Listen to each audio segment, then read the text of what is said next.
Aloha mai kako, everyone. Today we are excited to bring you another great panel to have some challenging but much needed discussions around the topics of appropriation and appreciation of our different diverse cultures around the world. So tonight we are joined by Havana Nguyen, and she does some amazing work with Dragon Con and so many other events. And she also has her own creative business as well. She's a UX designer. And please go check out her comic book, Kamikaze Amazing Story. Yes. Yes. So we It's are going to amazing. yes. Bring it on. Oh, thank you so much, Moana. Thank you so much, Dana. It's always a Sure. pleasure to be here. Yes, I'm Havana Nguyen. I'm the lead character artist on a graphic novel series called Kamikaze. I'm also a UX designer. I'm an activist. I'm an advocate. But today, I will be your moderator. I am just so excited about tonight's panel. Tonight's panel is going to be discussing what's the difference between appreciation and appropriation. We've got some killer questions tonight, and I can't wait for you all to meet our wonderful speakers. Wonderful. So we have a full night, and I want to go ahead and just quickly introduce our speakers for tonight. Let's start with John. Can we get a quick intro on who you are? So I kind of have to warm up my voice because I haven't been talking because I was on the airplane. Just landed on Boston Logan Airport where I reside. I grew up in Orange County. So to make this short, about 2 weeks ago, I was able to, share my life journey on this beautiful cast. And then I think I spoke a little too much. So I'm here to just kind of listen at the same time, share my little opinions and 2 cents, at the same time learn about, appreciation, appropriation. And then Havana's brought this great energy along with this Moana and Dana. So here I am joining once again. Yeah, pleasure meeting you guys. V, why don't you go next? I am Visha Pauahi Souze. Most people call me V. I am a former addiction medicine starting my PhD program at UBC Vancouver in September, where I will be studying and developing a theory that deals with the Native Hawaiians and mental health in the diaspora. So that's me currently. Ooh.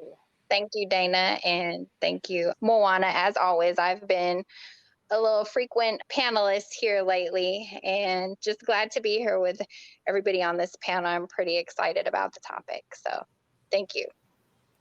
Thank you. Kanoi, how about you? Good job. Aloha mai kako. Aloha. My name is Kanoelani Davis. I come from the islands of Molokai here in Hawaii. I have a lot of hats. I'm not quite sure where to start. More so an advocate for natural resources, preserving natural resources, inclusive of culture, inclusive of our Ike Kupuna, which is the thoughts, the knowledge of our ancestors. I guess I'm an activist. If I had to have a label, sit on many front lines and will continue to do so along with my children, as long as it's for what is right for our people, for our culture, for our natural resources. Aside from that, I work with the University of Hawaii Department of Psychiatry. I have a program called Puni Keola, where it is culture as health and more towards less academic and more towards the culture, making sure that it stays within this indigenous mindset to teach our children self-identity. And it's based through substance use and abuse, intervention and prevention. I'm also a business owner. I have my business. It's called Pomahina Designs, in which we do wearable arts. And the whole idea of that was based off of education, to remember the names and the elements to which we honored for generations. And we kind of forgot, maybe never forgot the elements, but we forgot their names. And so reviving that is very important to me. I also have another business. It's called Mana Bombs LLC. We do podcasts as well. And our focus is well-being, of course, through a perspective of Ho'a Mana, which is a practice of healing that's really old, that has just recently been revived. And I think that's it. That's me in a nutshell. I'm mahalo Moana for inviting me, and it's beautiful to see each and every one of you. He does it all. Kamakakehau, can we have you next? Good job. Ay, mahalo. Aloha nui kako. Welcome to everybody. It is a true honor to be here. Mahalo to Moana. And so I am a locally known Hawaiian falsetto or traditional Hawaiian falsetto music individual and an educator, and just kind of sharing and connecting people through what I've learned from Hawaii. I'm sharing the stories through music. Love it. And then last but not least, Jason Chu. Hey, what's up, everyone? Yeah, hello to everybody, and thank you, of course, to Moana and Havana for hosting and everything. My name is Jason Chu. I'm an Asian American, Chinese American hip hop artist and activist based in Los Angeles, California. I work closely with Hate is a Virus, which is a movement of mobilizers and amplifiers in the AAPI community to combat racism and hatred. And I just released a project, Face Value, that's all about Asian American history and drawing from sort of this historical resilience, strength, and foundation to address, topics in our generation and times. But yeah, I'm super excited about this topic in particular because I think it's one that is A, both very urgent and crucial, and also B, something that's very misunderstood. I feel like a lot of people call things appropriation that are not. And also a lot of people are not aware of why it's so damaging and why it's so deep. So I'm very excited for this, and it's a pleasure to be with y'all. Lovely. And actually, I was mistaken. Jason wasn't the last. Moana, I'm so used to you being the boss lady. Let's, do you want to do just a quick introduction? Oh, no, I mean, everybody knows me. I'm the founder of the podcast. I am the champion of this wonderful community that I'm blessed and honored to be a part of. I love my people and, the wonderful cultures that I grew up in parallel with. So I'm super excited to have this panel here with us. And I'm grateful to all of you for offering your voice and being open to these conversations that not everyone is willing to have. So. Amazing. Thank you all for joining. Well, as I said, audience, we have a full slate of questions today. And given the audience of this podcast and the speakers, we can all agree, yes, cultural appropriation bad. My goal tonight is to kind of elevate that discussion and really dive into the gray area that even other BIPOC, women, other progressives have questions about. So I'm excited. And I mean, let's go ahead and dive in. With our first question, I wanted to kind of touch on the themes of what's the big deal with cultural appropriation? What's the harm, right? It's just clothing, it's just food, right? So one of the reasons why a cultural appropriation is harmful is it can lead to cultural erasure. What are your thoughts on this? What are examples of this? Kamaka, you want to go first? John Kanapo, I'm here really to learn. I mean, growing up in Hawaii for me is, I never really had an opportunity to really dive and pay attention to a lot of these things, because for me and my understanding, it's in Hawaiian we just say ao and oya, lako, mako, which is myself, that person, all of us inclusively. So I don't know, this is a very new thing, but I guess the first thing that comes to my mind is the most recent social media rant that went on, where there were these two women who decided to do a little ceremony. And the ceremony, they had a powwow drum, they were outdoors, and they decided to use this word, which we know as ho'oponopono, which means to make right with, with your family, friends, whoever it may be. But as a language speaker, of course, that really makes you like, oh gosh, okay, wait, hold on, it's not ho'oponopono, we start going in, just drilling on, because, as you say, the erasure of the culture, people will hear this and they think, oh, this is the way it's supposed to be. And you really lose sight of the authenticity of the actual culture. So that's what I have. Yeah, and I can back that up. So when I think about cultural awareness or cultural eraser, my problem that I have, I live in the Midwest. I've been here for the majority of my life, even though my family is from Kailua.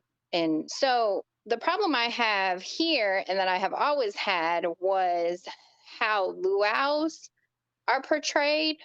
Not only that, the leis that hang in the cars. To me, it just doesn't sit right with me. So for all the people that know me here, people who know me through social media, I'm pretty militant in my ideologies when it comes to the misappropriation of Hawaii. And so, yeah, I will always correct people, especially here. I'm not a fan of corporations who take, spirit weeks and take luau's or whatever they want to call them. The previous corporation I worked for, or the organization I worked for, I went head to head with the HR person and was like, I think it's offensive. As long as I'm here, I better not see it again. And they didn't after that. They changed the name to it, but it was like Traveler's Day, so you can travel anywhere. It doesn't have to just be a Tiki Tuesday or whatever they wanted to call it. So yeah, for me, it's just how, luau's are portrayed, what leis mean to us, and the Snapchat filters for the lei po'o, and that's another thing that I really stress on too. I'm like, that is cultural appropriation. I know that Snapchat thinks it's fun, but for us, it's not. It's a mockery. So when you do stuff like that, you're mocking my culture. You're not showing appreciation for it because you have no idea what any of that stuff means. Even in giving a lei, there's always a purpose for giving that lei or receiving that lei. And people don't understand that. They just think they get to come to Hawaii and they get laid, and they have their little slogans that they say, "Ooh, I got laid in Hawaii," which probably was a slogan that was made for economic reasons, for the travel industry to propel, the economy in Hawaii. And so, yeah, all of it is pretty problematic. And so, yeah, I'm one of those people who will continue to express my disdain for inappropriate uses of anything that has to deal with Hawaii, just so that our culture does not become something that is only going to be seen in a museum one day, if that makes sense. Right. I love that you brought that up. It does touch on the next question, which is like, I think cultural appropriation, it does distort the original intent. So I love that you brought up the examples of leis and luau's. And like, I know, again, like it's harmful because it erases and it distorts the original intention. Like, and I guess, one example that comes off the top of my mind is the word namaste, which I know is not the right way to say it, but it means hello, but we say it as like a blessing or something. So my question to all of y'all is, there's obviously a lot of people say like there's natural cultural evolution, but then there's also cultural appropriation. For you, like where is that line, and when does it like cross over? I know that's not a very simple question. I just wanted to share that, we had just done a podcast as well. We looked up the word appropriation, right? It's the misuse and taking parts of another person's culture, and usually you're just taking the good parts of it. You're not taking the totality of it. And I really believe when we talk about this movement of erasure, the possibility of erasure, we really need to take that seriously. And when we talk about evolution, we have to think, what is evolution? And like anything that evolves or has evolution also comes with work. It comes with research. It comes with study. It comes with sacrifice. It comes with experience. It comes with so many other things. As in the same sentence, you could also say a lot of the work that we have put in as Kanaka, as Hawaiians. I'm going to only speak obviously for the Hawaiian side of me. And I'm Hawaiian, Chinese, Filipino, by the way. So, and I've learned, I grew up Hawaiian and Chinese. So this part of me is, there's been sacrifices. And we're not talking in the 43 years of my life. I'm talking in my grandparents, who I learned from, who they learned from, and who they learned from, and all the trials and tribulations that came up into this moment to create this experience for me. So even if we evolve, all we're evolving is ourselves. The traditions are there. That's your foundation. So if you don't have a relationship or a connection to the tradition, then the evolution is not one of true evolution. All it is, you're just taking all the good, love and light, good stuff of things, and you're making it into really what it ends up coming up down to is you're taking from somebody else, which means you're actually stealing. So for your benefit as you grow, because you're trying to heal and take for yourself, how many people did you have to push down to get that? And really, is it full? Is it whole? Is it evolved? So I think that's where we come to, is it's not evolution in my mind. Right. No, well said. Anyone have other thoughts on the distortion of like original meanings when we do appropriate parts of culture? Well, so I think that the part that's problematic for me is, especially when it comes to Hawaiian culture, in terms of like books that are written about our history and our culture, you have to be very careful about who is the author, what is their connection into the history. Are they writing this book to simply sell a book and use Hawaiian culture as a draw and an attraction for that economic gain, and it's simply their thoughts on it? Or is it someone who has been embedded in the community, whether they're native Hawaiian or not? And do they truly want to show the culture, honor the culture, celebrate the people, talk about the important figures within our history that have, played a role, whether they were native Hawaiian, whether they were part of the African American ohana who are part of our history? A lot of people don't even understand that part.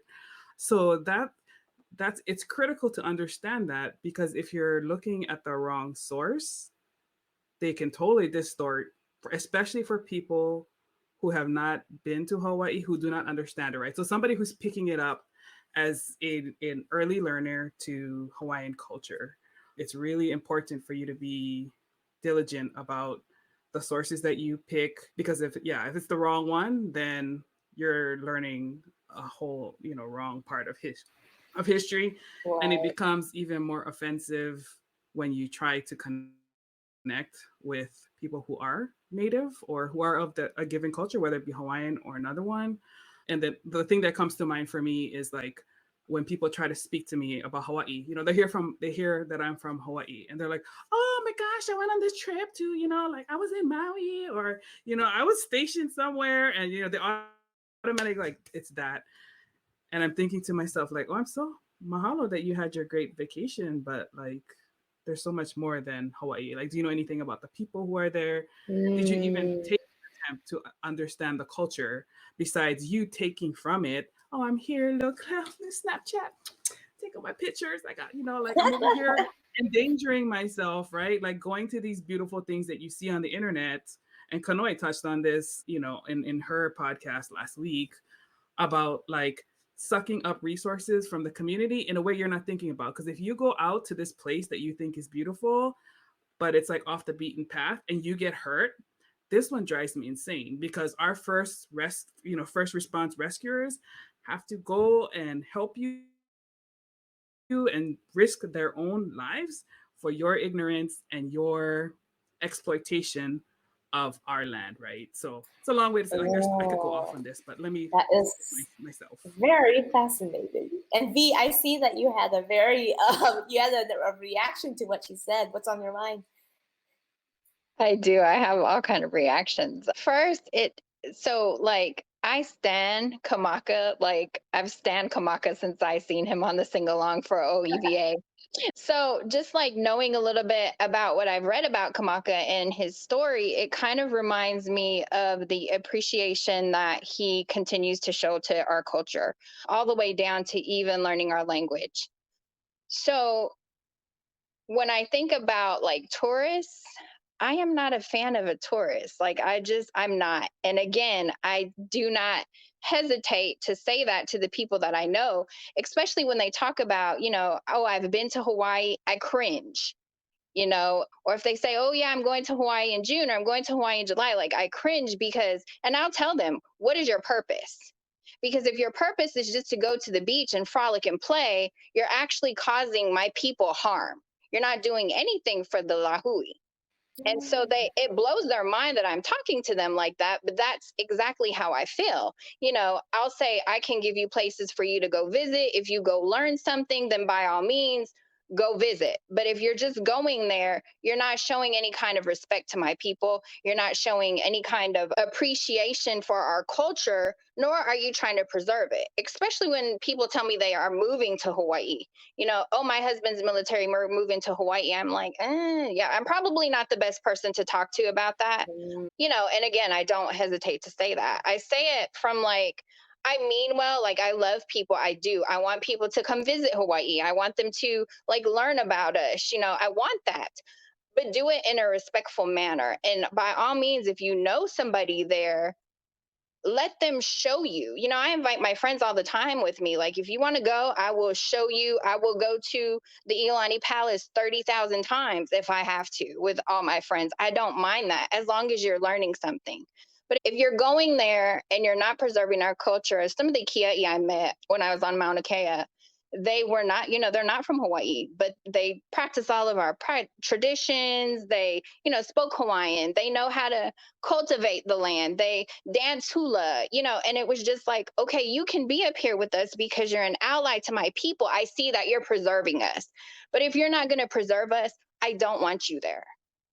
Yeah, I think that this is the super important thing to talk about with appropriation, right? There's 2 points here. The first is, if you don't care about people, cultural appropriation doesn't matter, right? This is because cultural appropriation is not something that's enforced by definition, right? It comes about because of a power dynamic, because of an imbalance in power dynamic, and usually because of historical inequity and injustice. And I think that, so the first point is, if you don't care about that, if you don't care, then fine, like, that's cool, but then you the ops. You know what I'm saying? Like, there are people in this world who just don't care about others, and we can't force them to care about cultural appropriation. So the first step in this appropriation conversation is acknowledging that if we're participating in it, it's out of care for others, right? It's not out of fear of being canceled. It's not out of, oh, if I don't do this, you know, like, it's going to lead, it's because we care about people. Then the second step is that I think if we agree that people care about people and we're trying to not harm people, then helping people understand why appropriation is harmful, right? Because I think that's something that the conversation around appropriation has become one sort of driven by fear, right? Like, oh, I don't want to be canceled. Oh, I don't want, you know, like to do something that looks bad on me. And so much of the conversation around appropriation centers around the appropriator rather than the root culture. Right. And I think we need to recenter that, as we have been, as everybody who's spoken up has. We need to recenter conversations of appropriation around the people who are being harmed. And people say, oh, you're being offended. It's not offense. It's actually harm. And yes, I'm offended that I'm being harmed, or I'm offended that Native Hawaiians are being harmed, or I'm offended that Black folks are being harmed. But it's not just about, this is not something I like. Right. And I think that's something that I'm hearing from all of the Hawaiian folks that have spoken, is that it's not about, oh, we don't want you here, or, oh, we don't think that, you know, it's cool that you like our stuff. It's so much deeper than that. It's you liking our stuff in the way that you've chosen to, or in the way that you're used to, brings material harm to our communities. It brings disenfranchisement to our industries. It brings erasure of our cultures. And all of those are things that we can dive into deeper and talk about how does that happen, right? So, for example, for Asian American cultures, right? So Chinese American, as I am, when, for example, right, a new white-owned or a new non-Asian owned restaurant opens up and says, hey, you know, we're like Chinese food, but better because it's not greasy and it's not bad for you. That causes material harm to our cultures insofar as it perpetuates anti-Asian bias, right? This stereotype of, oh, Asians are dirty and this and that.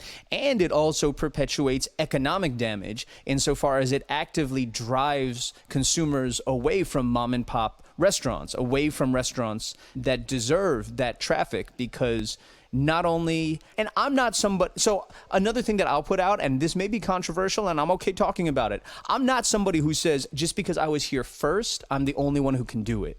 Right? If that's what the cultural appropriation conversation is, hey, you can't do this because this is, because I did my great grandfather did kung fu first before you knew about it. Like, that's not a good reason to say somebody can't do something, because what that does is it actually prevents cultural evolution, to use that word, right? It prevents growth and it prevents new communities springing up and forming. And we don't want, I don't want to become regressive. right? I don't want to say, hey, you know, what Kung Fu was in 1875 is what it should always be. And if you try to make it something new, that's bad. Because again, right, that's centering the conversation around fear.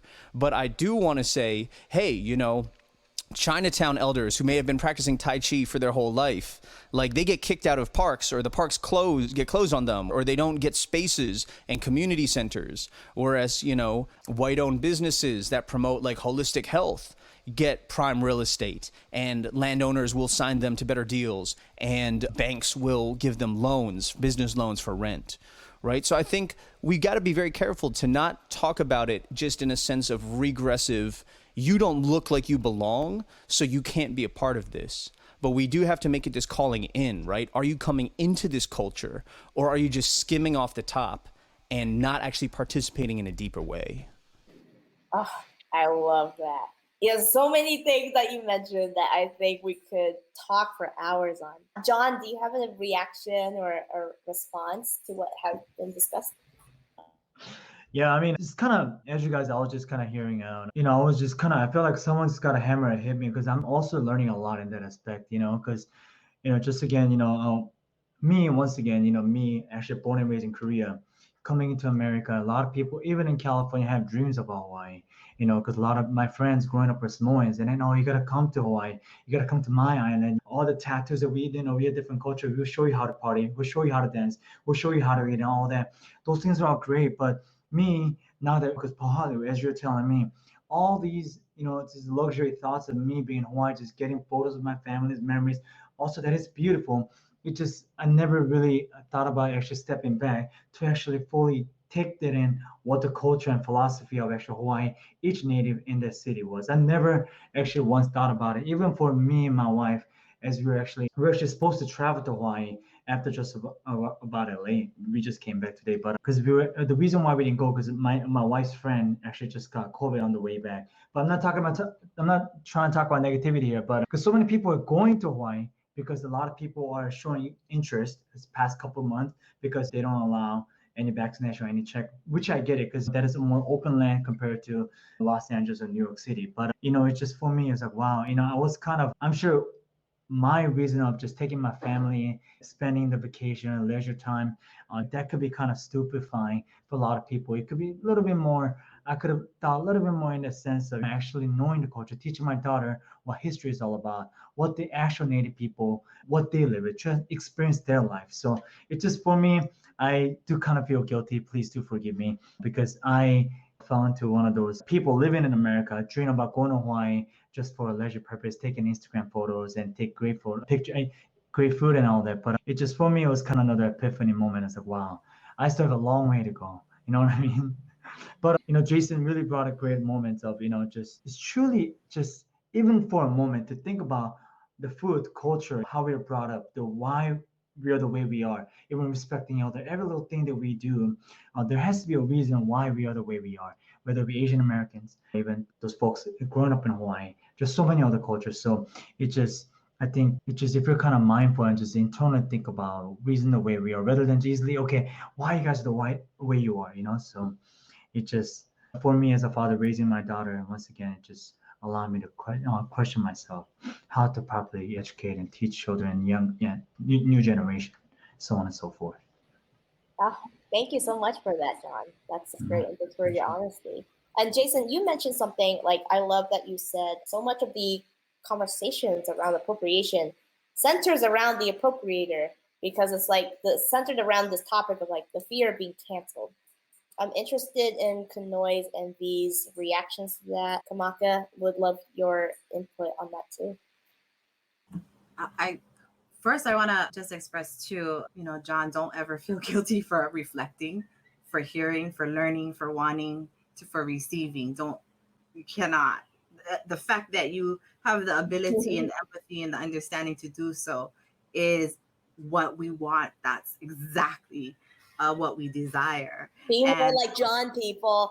Yeah, I mean, you know, as a person who's always been against bringing ferries to Molokai, because we don't have ferries because of the impact that it can do to our islands and tourism. You know, our motto here is visit, spend, and then go home. And it behooves some of my own community members that I've been a part of on this island for a very long time when I enter spaces that have to deal with tourism. So I also will work with the county on tourism. I will work with HTA, which is Hawaii Tourism Authority, on tourism. And people who don't understand me will be like, well, why is she doing that? Well, the reason why is if there's not a voice in the space where people are trying to create tourism that has a voice for the people to say, no, that's not what we want. You're really just going in there you're pretty much, it's under duress. You have to go because nobody else is going to be in there. And you fight from the inside. And the idea of creating educated visitors is more important and precious to us than creating tourists, right? Because at the end of the day, we just want to connect. And we want to meet new people. We want to connect. We're about ohana. But see, our ohana and our aloha cannot be taken for granted. Once the boundaries are crossed, you have to recognize we have to put a stop to it. And that's us just making sure that we're protecting our space. Mm-hmm. But if at the end of the day, we want to embrace, and that the person who appropriates, again, most times they don't even know it. They don't. Majority of the time, they don't. And it's not that they don't care. They actually do.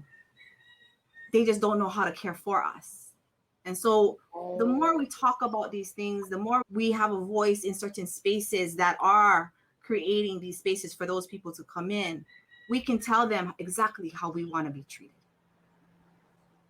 And then the idea of worrying, am I stepping on somebody's foot? Am I crossing a line and living in this fear of like, oh my gosh, I want to, but I don't want to. I'm scared because I don't know what to say. That fear, that line slowly starts to dissolve. And we get back to square one.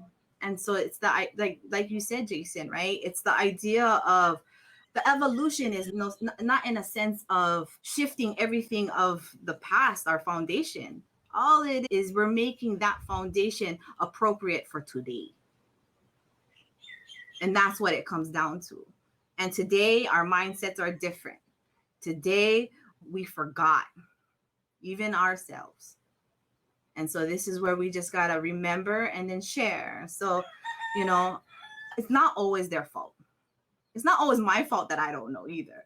Right. But I'm going to learn. And we want everybody to. I love that you said that. It's not my fault, right? Because I think when we use passive words like invisible or forgotten, we can forget that it was an active act of erasure, right? It was U.S. military and, schools erasing Hawaiian history. It was U.S., curriculum decisions erasing Black and Native and Latinx and Asian history. And I love that point that you made, that this has happened even internal within us. And I'd even put it out there, just because somebody's of a particular ethnic or racial group doesn't mean we're not also, there's ways of relating appropriatively to our own history, our embodied history, if we have not been trained and mentored and brought into community by elders, right? Because totally all the time I see Asians perpetuating Orientalist stereotypes about our own cultures because there has been this active removal and erasure. And I love that you pointed that out. So true. Also, by the way, audience, if you're not going crazy, there is a rooster in the background. All right. So moving on to, we've talked about appropriation. I know a lot of people are curious about appreciation. So sometimes elements of one culture can be very cathartic in another, in ways that someone else's culture cannot. I read this article about yoga and rock music, for example. Yoga was really cathartic and had a really great, it was kind of this way to spiritually connect back during a time of very high commercialism, industrialism. It took off in the US, right? Rock was an individualistic creative outlet for a lot of Asian countries like Korea, Japan. How can people explore other cultures to find meaning in their own lives, but not decenter the people of those cultures? Can I go? So, Yes. For me, I grew up in the Midwest. My father was military, so I pretty much grew up all over the world. When I was 13, I moved to Kentucky. I've been here pretty much since I was 13. the majority of my friends are Black. So before I knew anything about Hawaiian history or started to delve into my own community, I learned everything about Black history that I possibly could. And if it wasn't for my friendships that I cultivated with the Black community, I don't think I would have even ever thought about digging into, Kanaka history. I'm like Kanoi, I'm also, mixed. I'm Hawaiian and Portuguese, Okinawan, or Portuguese. If you don't know what Portuguese is, it's Portuguese. And so, yeah, like for me, I appreciate the Black community because that is all I ever knew until 2014. Yeah, my parents, we grew up pretty authentically Hawaiian. Pidgin was still spoken in the household. My mom cooked local kind foods, and so all of that was very much a part of me. But for the majority of my life, I had an identity crisis for the most part, especially because I lived away from home. So I was part of the diaspora, And so where did I find the community? It was in Black culture and with the Black community. And like Moana said at the beginning of the podcast or the beginning of this panel was, you learn how to, I was going somewhere with this. I totally just lost my thought. But yeah, if it wasn't for the Black community and how they loved me and how I am appreciated and how I appreciate that community, I don't think that I would be able to answer this question really, if that makes sense.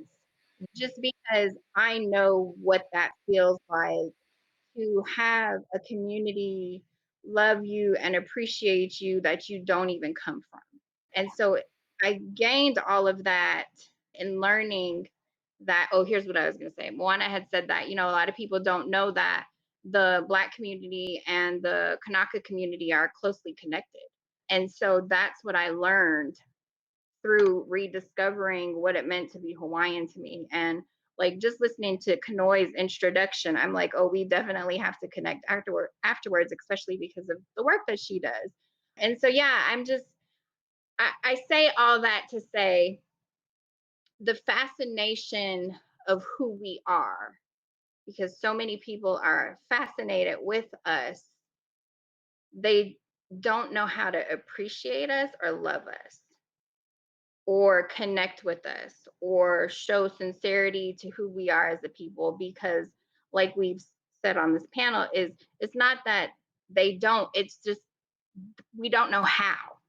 They don't know how, because even for Kanaka, like there's so many Kanaka that don't even know our own history, and it's sad, but that's just the reality of it.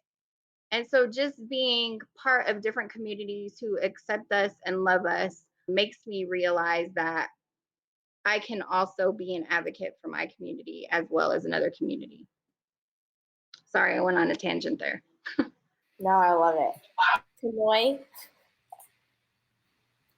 Oh, that was great. No, that was great. And I totally can relate with you, V, and of course, Kanoi, because obviously, I mean, when I speak is one thing, and then my image is another. So I definitely had these moments of, like an identity crisis because, I never know really where I fit in. And although I had a family that has loved and embraced me and taught me everything that they could, there comes that point where in your life, you got to be like, okay, well, you got to take all those teachings and you kind of got to go out there on your own and figure out how you're going to navigate through the world. Yeah. It starts with the ohana, it starts with the piko, and then it goes to the kaiaulu, yeah, the community, and then it goes out to the honua, to the world. So it's like you said, through this appreciation, like we said, I've gained the appreciation from the Hawaiian culture to be able to connect with both African American culture. I mean, it's pushed me even to, find out my heritage. And so, I'm just simply a product of my environment. And this is all I know for now. But we gotta, this is one of my beliefs is that, and it becomes a kuleana. Yeah, when you learn about this particular culture, it becomes that responsibility for yourself to teach it. And I joke all the time as being an entertainer, we think we're comedians too. So when I'm talking about, the lays, especially this month, it's May Day, Lay Day in Hawaii, and this is, if you've been waiting to get laid, well, here's your chance, I don't just leave it there.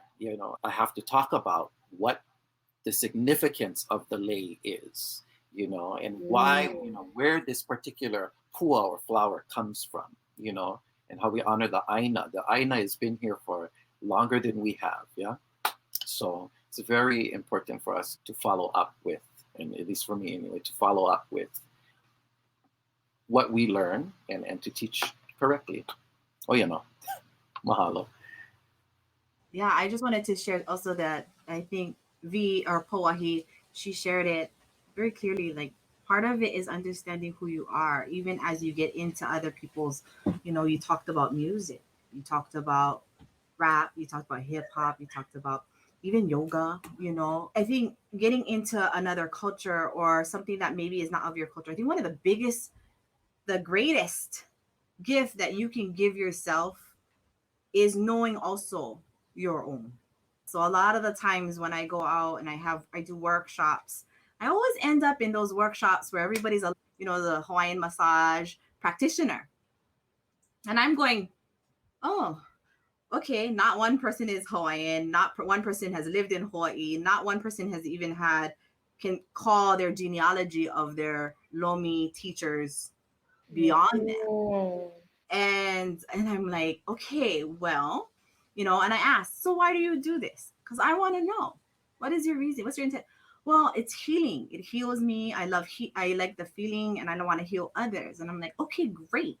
So the first thing I usually do is say, hey, let's try this. Can you recite your mo'okuauhou? Can you recite your genealogy for me? Most times they can't. So I said, okay, that's fine. What we're going to do is we're going to use this time for us to figure out who you are. Because guess what? It's likely you are some type of healer. But guess what? You might even be a healer of, I can't think of a culture right now. Another country, you're that. And they have healers and they're called this, and maybe it's similar to this, and you're tapping into those roots that you have ancestral memory of, but you cannot identify, but it's so yearning, it's in you. Oh. But because this is so close and so prominent, it makes sense. That's fine. But let's take some, let's dig a little deeper. A lot of the times they don't have the appropriate training, meaning, you can pay for the kit online and, do the workshops. But, Kamakakehau is actually a really great example that I honestly, I hate to say this, but I use an example. You and Kahua Laulani and some other people who, even Tangaro, like the idea of being able to talk about our history and our culture, but having been raised in it, Hanai in it, it almost wasn't your choice. As it isn't our choice either. You know what I'm saying? It wasn't, I felt good and it was drawn to me and this is where I feel good and every time I'm here, I feel this beautifulness around me. No, Kamakakehau never have choice. And I'm pretty sure Kamakakehau can back me up on this, but I'm sure he's gone through a lot of sacrifices in times where he just did not want to, but encouraged to get up and keep going. We don't have choices. You see what I'm saying? Yeah. So I will leave it. I will let Kamaka continue if he wants to continue that one. But thank you for being you, Kamakakehau. You're so right, and I mahalo that. And it really, it's what I've learned is it's not I'm just the body and the spirit, if you will. But again, I refer back to that kuleana. You understand or you learn so much about where you come from, and you cannot help but you have the choice. I had the choice because I could have very well been very ku'e to it because I don't look like that person and I don't want to be the catalyst for like the Black person or the Hawaiian person, you know what I mean? But from Hanai time, which is for us, it's more than just the paperwork, and that's where I know that you Kanoi understands is it's about you know, you coming into this family, and it's like your blood, you know. So to that sense, absolutely, I had no choice. And you know, the story really is my mother's. It's my mother's story, because she couldn't have children naturally, but it was just her heart's desire to give. That is what is just so magical, because when you receive so much love, you cannot help but return it. So, oh, okay. You guys are so full of wisdom and insight. I'm loving this so far. My next question is for Jason. Jason, you spoke on this topic at the Music of Asian America Research Center, and I love that you break down appreciation into 4 stages. And beyond appreciation for you is apprenticeship. Can you elaborate on that? Can you talk more about that and how it's related to your journey in hip hop? Yeah, for sure. Thank you. Yeah, everybody who's interested in these topics should definitely check out the Music of Asian America Research Center based in Philadelphia, MAARC. They do a lot of great work. But yeah, for me, I think that, and this is great because exactly what Kamakakehau just was talking about in terms of literal or figurative or spiritual adoption, right? I think if you love something, if you're so I am not, as everybody said, I'm not opposed to people who are interested in tourism, because often that's the only thing they know, cultural tourism, right? They don't have an inroad. They don't have somebody who can teach them hip hop or kung fu or, you know, whatever, yoga. So we all start out as tourists. You know, when there's something that's interesting, we think it's cool. But I think that exposure to a culture without relationship with the people within that culture is always going to be capped at a certain level, right? At a certain point, you can't go deeper. You can't learn more without building relationships. Now you can, and that becomes appropriation, right? You can, and that becomes fantasy. You're not actually relating to a culture. You're relating to your imagination of what this culture can be for you. And that's when it becomes poisonous, because you're not actually talking to that culture at all. You're not actually learning from that culture. You're creating an imagination of it, and then you're learning from your fantasy. And so in that lecture, and it's a workshop I've given sometimes, I talk about these stages of appreciation, going from a complete outsider to an insider to a creator. But so much of that is, like you said, tied to what I call apprenticeship. So there's appropriation, there's appreciation, and to me, the sort of highest level is apprenticeship, which is when you're at such a level within the community and in the culture that people from within that culture are relating to you, and you're learning and you're listening and you're being mentored into it, to the point where you're actually participating in the culture, even though you didn't start in that culture. You know, hip hop, one of our slogans from Jump has always been, it's not where you're from, it's where you're at, right? And you can come from anywhere into the culture, but if you're in the culture, you have to be in the culture. You dig what I'm saying? And I think that's something that I'm hearing from everyone here, which is, you know, whether it's friendships with Black friends, whether it's, you know, and frankly, again, you know, if I'm a Chinese dude who's practicing Kung Fu and I'm just learning it from movies and I'm learning it from internet tutorials, I'm not actually practicing Kung Fu, regardless of whatever my ethno-racial phenotype and heritage is. And I think that's something that's so important to point out in this information age, is that information is not everything. Relationships plus information build the world. Information on its own creates horrible tragedies, because that's when you get, you know, incredible inequity. And I always, you know, one thing, and I'll end with this, one thing I hear a lot, right, is people saying, oh, education is so important. If we just educate people better, then, you know, the world will be kinder. And I think that education, knowledge, is necessary but insufficient, right? Because straight up, the more you learn about a culture, the better you can exploit it also. Right? There's so many examples of American military imperialism where they went and they studied native cultures, they studied Asian cultures, they studied whatever cultures, and then they used that to expand American military hegemony. And it's not sufficient to have information and knowledge. What's important is having loving relationships, real relationships, bilateral relationships with a community. Then you can actually move beyond taking and move towards And I think, and this is going to really be the last thing. The last thing is, to anybody who's listening who wants to move cross-culturally or learn cross-culturally, the goal is not for you to be like a sideline spectator. The goal is for you to bring something to the culture, right? Like, we don't, like as an Asian dude, I don't want, you know, like black folks and white folks and native and, you know, I don't want people just being like, oh, that's nice, and holding us at an arm's length. I want you to bring something to the culture. But the question again is, are you bringing something to the culture? Or are you bringing something to you? You know, and I think that really changes everything. Such a good point. I love that. And we're reaching the end, but so everything is a remix, right? Like a lot of us are creative in different ways, and creatives know that our art is usually an amalgam of different influences. And now in this day and age, you can have influences from all over the world, right? So in 2017, a white Canadian artist was inspired by studying the Anishinaabe painting. And so she tried to open up a solo show. It was canceled because a lot of indigenous groups were saying that she was stealing and culturally appropriating the style of painting. Unfortunately, I don't really have much more information beyond that. But what are your thoughts on inspiration and appropriation in artistic expression?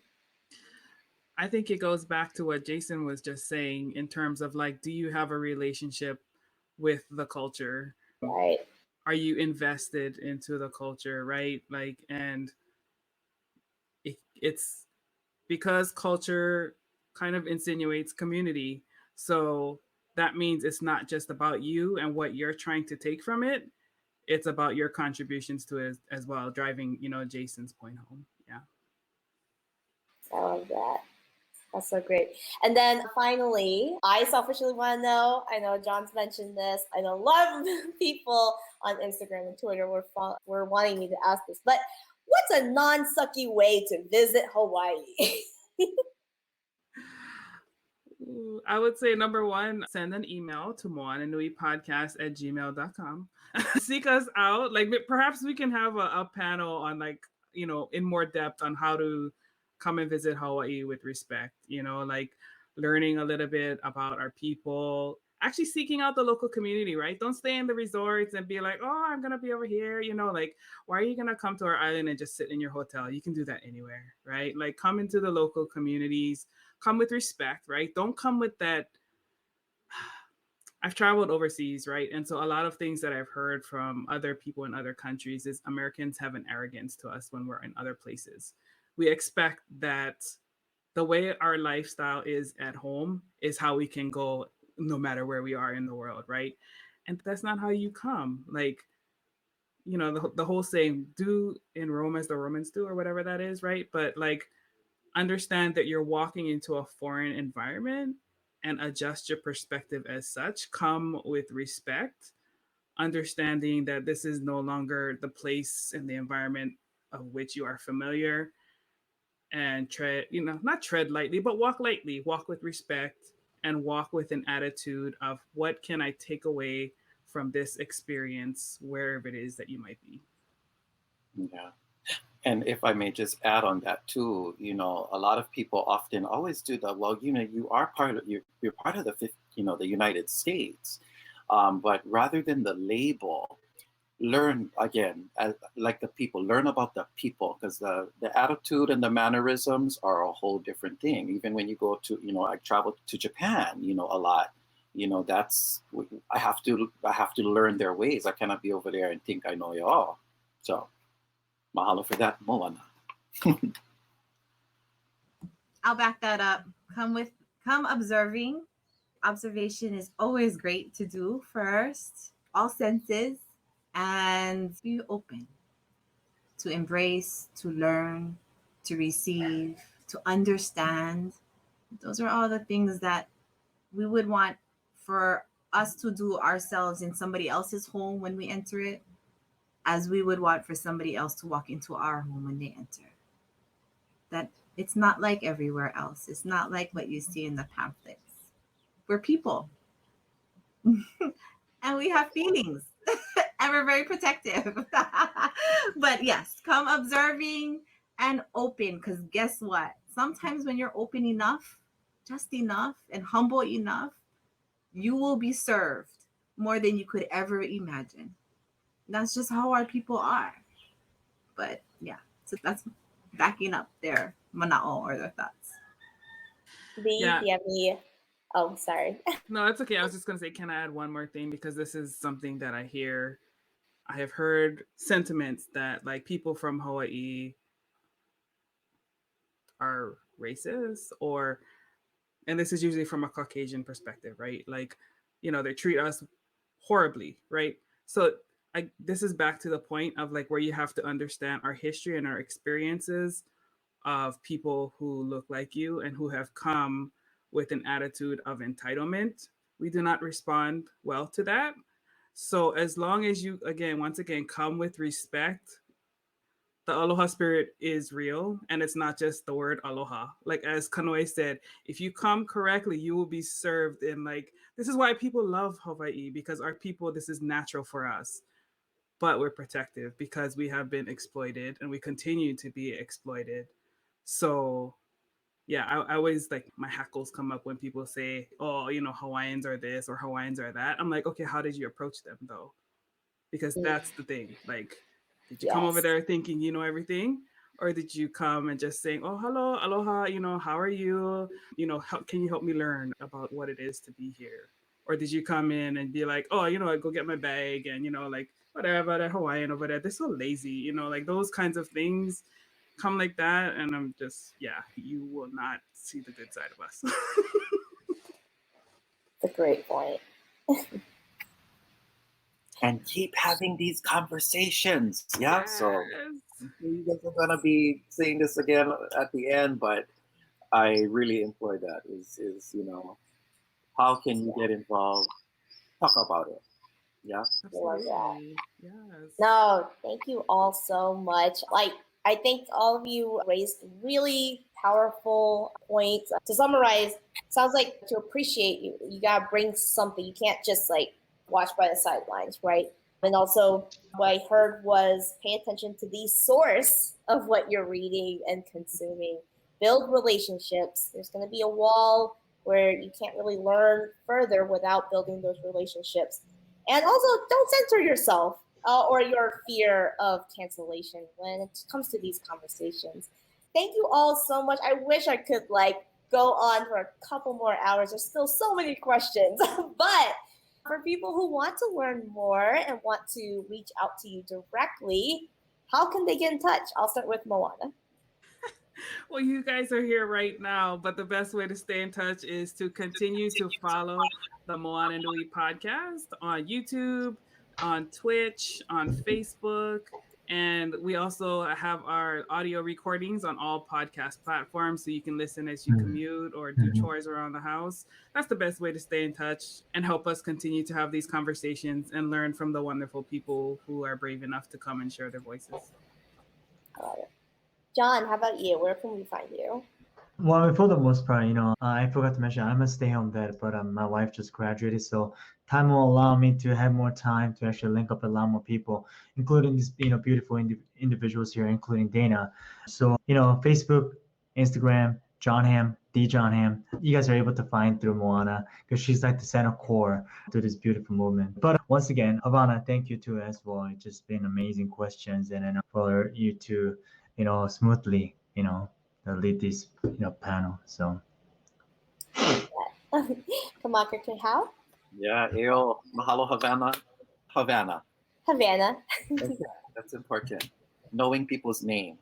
Kai, mahalo. So, Moana, everybody, it's been a pleasure. KKF_music for Instagram, and then kamakakehau.com for my website. Thank you so much. Beautiful. V, where can we find you? On Twitter, I am at Pauahi Souze, exactly how it's spelled on the screen. Also, my Facebook is a little bit more private, but still it's at Pauahi Souze. I am also www.thepolynesianresistor.com. Okay, that's a cool name. Jason. Yeah, so everybody can find me at Jason Chu, CHU Music, everywhere on Instagram, Twitter, Facebook, YouTube, SoundCloud. Also, my album Face Value just dropped last week with Alan Z. Thank you, folks. Thank you so much. If you want to check that out, you can go to facevalue.world to learn more about Asian American history and the project, or just search for Jason Chu on any streaming service. Wonderful. And Mahalo, everybody. Mahalo. My name is Kanoelani Davis. You can find me on Instagram at Pomahina Designs, as well as at Monabombs LLC. And we are also on all your streaming podcasts areas. I don't know, whatever the word is. My brain is like slowly dying out right now. it's okay. You can find us everywhere. Just look for Monabombs podcast. And I think that's it. Thank you. I love it. That was real. Well, you know what? I'm going to blame it on the brain power of this discussion and the knowledge and truth bombs you dropped. All right. Well, thank you once again, for all the wonderful speakers. Please find them on Instagram, social media. Ask them, reach out to them. Again, build relationships. That's the best way to learn and appreciate these cultures. Thank you again to Dana and Moana for having us on, and we will catch you next time. Thank you.